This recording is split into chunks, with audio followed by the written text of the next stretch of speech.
We find out. Here's Chief Consumer Correspondent Lee Thompson with a Dateline Consumer Alert. For more than 2 years now, Not even budgeted. the Insurance Institute for Highway Safety, iihs for short, has been crashing popular cars. Four-wheel drives and family minivans. Sometimes with frightening results. This is the worst we've seen, I think. The steering column is almost up in the roof. Now it's about to put a new set of cars to the test.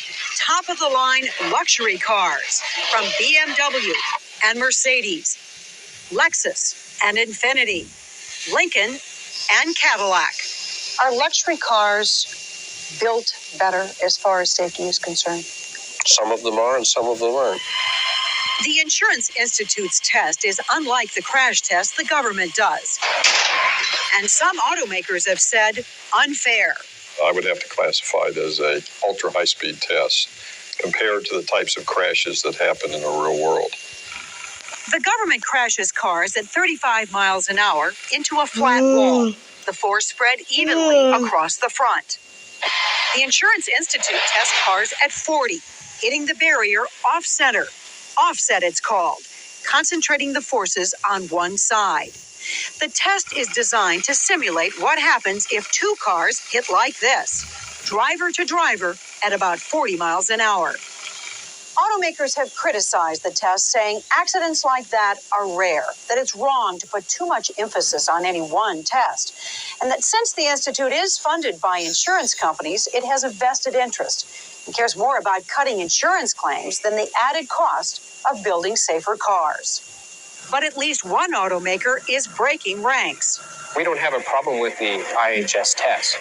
In fact, Toyota told Dateline the Insurance Institute's offset test is one of the tools it's using now to redesign its cars and improve safety. This is the 1997 Toyota Camry. All of these areas in yellow were designed, incorporated because of the offset test. It's like a glove. So how well would a luxury car protect you in a serious head-on crash? The Insurance Institute is about to find out.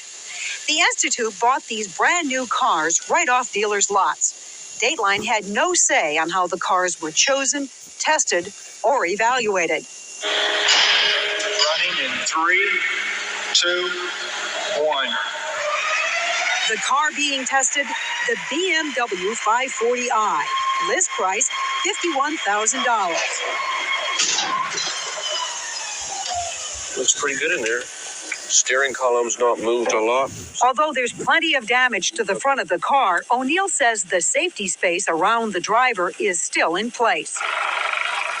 You can see what happened with the Institute's slow-motion cameras. Very little intrusion into the occupant compartment. The restraint performance was good. The injury measures were all good. This is an example of how it can be done. If all cars performed this well, we would stop this kind of testing. There would be no point. We'd declare victory. This is the Lexus LS 400 from Toyota. List price, $58,000. You see there's some rearward movement, but not a lot. There's not major buckling of the door. The all-important safety space looks good, and at the computer, so do the readings from the dummy. The legs are extremely quiet. No injuries whatsoever on the Lexus. No injury risk at all. This was another example of very good performance. You can't help but notice the airbag cushioning this dummy's head. What would have happened in this crash had not the airbag gone off? Oh, in virtually all of these crashes, probably in every single one, the driver's face would hit the steering wheel. So there would be much greater probability of a serious head injury. The Lexus and the BMW both get the Institute's highest rating for crash safety. But will the other luxury cars match up? The E420 from Mercedes-Benz. List price, $51,000. The first thing that's troubling is the door came open. Close inspection shows some unusual damage just behind the driver's seat. But in this case, O'Neill says, what may look bad on the outside is actually good news for the driver inside. So the injury numbers look good. Once again, no serious injuries to the head, chest, or the legs. And here's why. In a crash this serious, Mercedes knows a car will be totaled anyway. So the company designs the car to spread the damage around the driver. But this is good because this is deformation that's absorbing the energy while the safety cage is maintaining its shape and its space. In fact, remember that damage behind the driver? Turns out it's supposed to be there. Mercedes says it designed the new crumple zone to keep its large, heavy car from acting like a battering ram when it hits a smaller car in a head-on accident like this. Mercedes gave Dateline this film of a crash test between its large E-Class on the left and its small A-Class that's being introduced this year in Europe.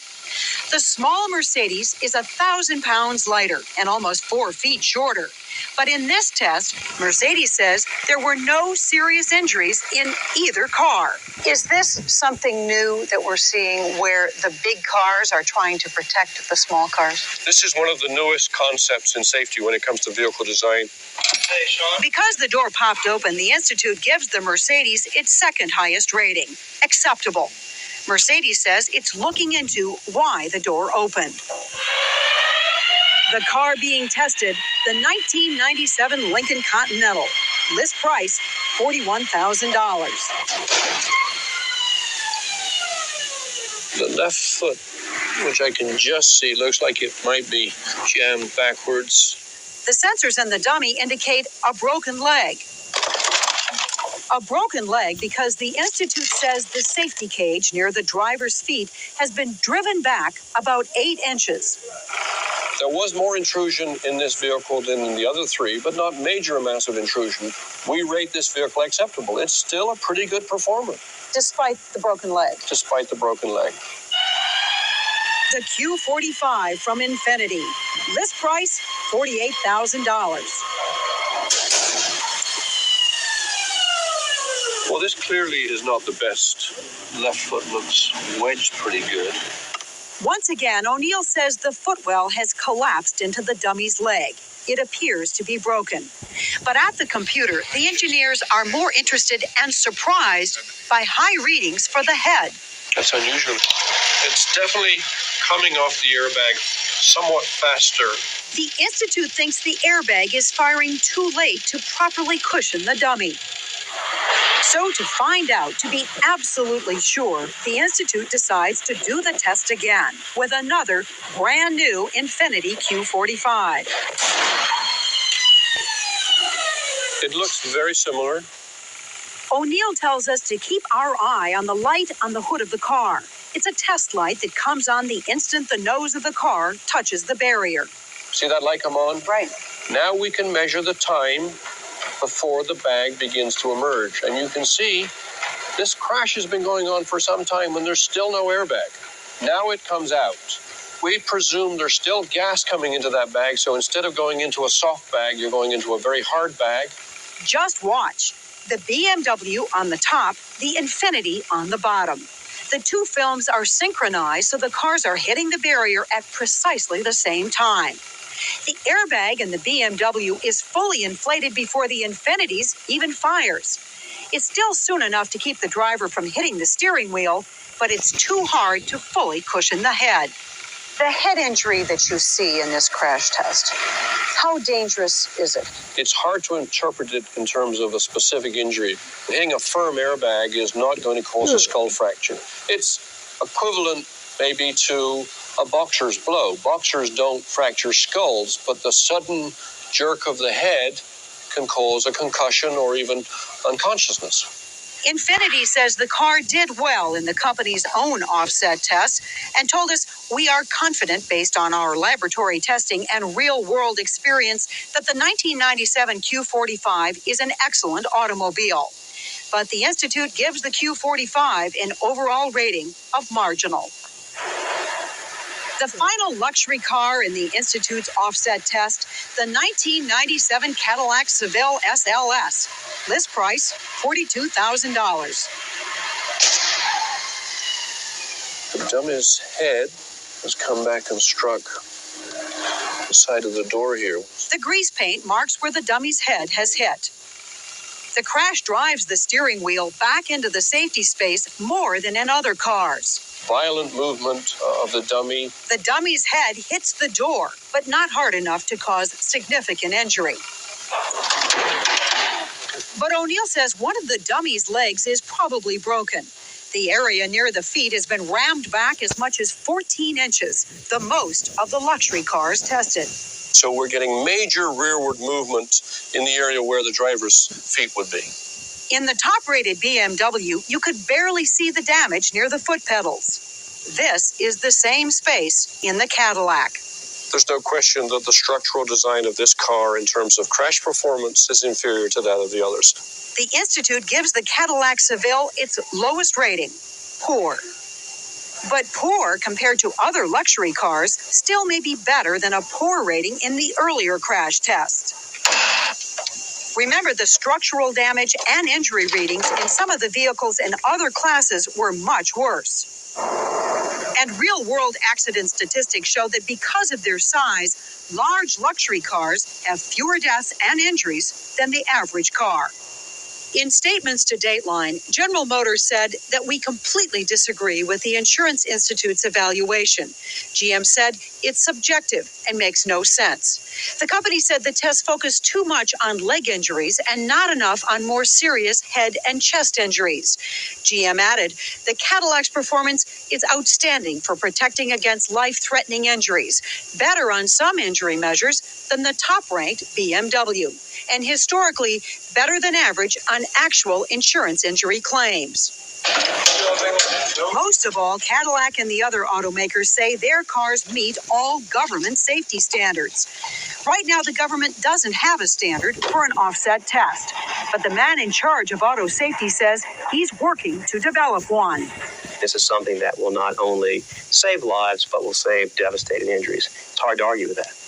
And Dr. Ricardo Martinez of the government's National Highway Traffic Safety Administration told Dateline that once the minimum standard is written, he wants competitive testing to push automakers to do even better. To let the consumers of America know how much more these companies invest to go beyond the minimum standards, then they can vote with their pocketbook. In all, the Insurance Institute has tested more than 40 different cars, from the luxury models you saw tonight to popular mid-sized cars, family minivans, and sporty four-wheel drives. If you'd like more information about the crash test program or detailed results for a specific car, visit our website at www.dateline. Had a cupboard filled